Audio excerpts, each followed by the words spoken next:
Bulunaka, do you know that cybercrime is becoming a growing problem in Fiji? Cybercrime is defined as a crime in which a computer is the object of the crime, such as hacking and spamming. Cybercrime is also cyberbullying and using fake profiles to cause panic and spreading false news. If you're involved in this or know anyone who's committing these crimes, report them immediately. I'm Polly. And I'm Peter. We host the Traffic Jam Show on City FM. From 3 p.m. to 7 p.m. every weekday. Do the right thing.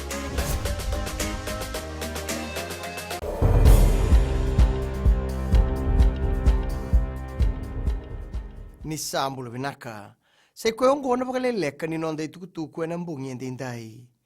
E tumbo e nandora nrau vitu sanga bula paciente, nangire ngome na helpline e na loma ni tolu na bula saoti, kabuti ngoma e na buku ni bebe ka saurara ataki beir na marama. Laureni tumbu telangana ngiri e ngome na child helpline. Tuko na ministani marama mereseni buniwanga ni nama kina tikinongo iye ndondonu telanga kina metakataka na pi matambose so e na buku ni kena ngarabi na pi lengongo. E kure ni tumbu tingana kisiongo paka wasibi e na ngauna e paka dhuri tuka kinongo na paka tatambu ni betoso yaki. Paka mamasukina na ministeri e na buku ni kena rele subi na lengongo. Reireru na tangane na matabele we lambasa ka kila kasa mitaki ni rawa bakama na vale maimbenau kabuna na nonroto mailenga e bana marama beitege sei mudin e baki basanga bulu ke Juhair Farhad e baki tinigadiwa ene andu na dhala ni nakida vana dhala ni lamba ke nandu na dhala ni sasanga lamba e rausianga ni bele mauti na rua e na buku ni bele ledabi e tiko e na ngaunongo e benau membaleta na kisiongo. Satu kita kena kisiongo kina mata bele wai lebu mai lambasa kana ngai rongo ditale e nei katini kuruni singa ni bulongo. Na lutu ni mbulo boi labo membaleta na mate ongo na COVID-19 kina ben bisnisi e o katelanga kina na nonta vanua. Ngoe na non sasanga na tau kini bisnisi e na kena sangai mendei tinga na titi bagi ni bisnisi e na ngauna mbole ongo. Tukuna na nonda mata ni tu, ni ndondonu menda na takabata, me baka ni nrekda kita na mbula boi labo e na ngaunongo. E tukuna na bunlawa aya set kayum, ni ndondonu menambiu na baka sama babou e na bugu ni kena rele subi na mbula boi labo ni mata ni tu.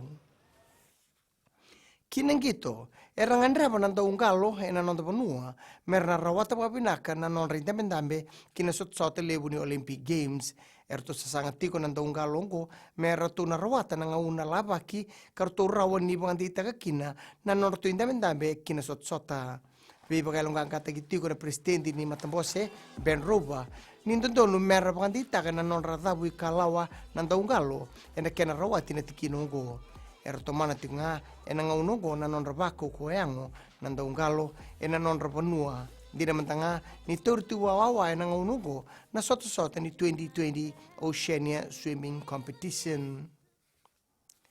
May dhabekir na Vakaleleka ni nonda itukutuku na kena ikuri e rano na seman seseni na Radio Fiji 1 kinambula FM ni Vagadingo Pinaka.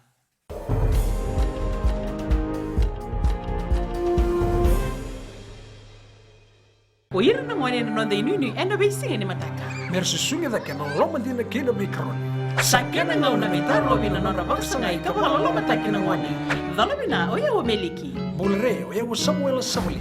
Nama kikirau enda be mataka. Boniti kena magrombuka. Ni boy tini kalimana miniti me ono kina tini na kaloko. Ena Radio Fiji 1 nandomo ibiti.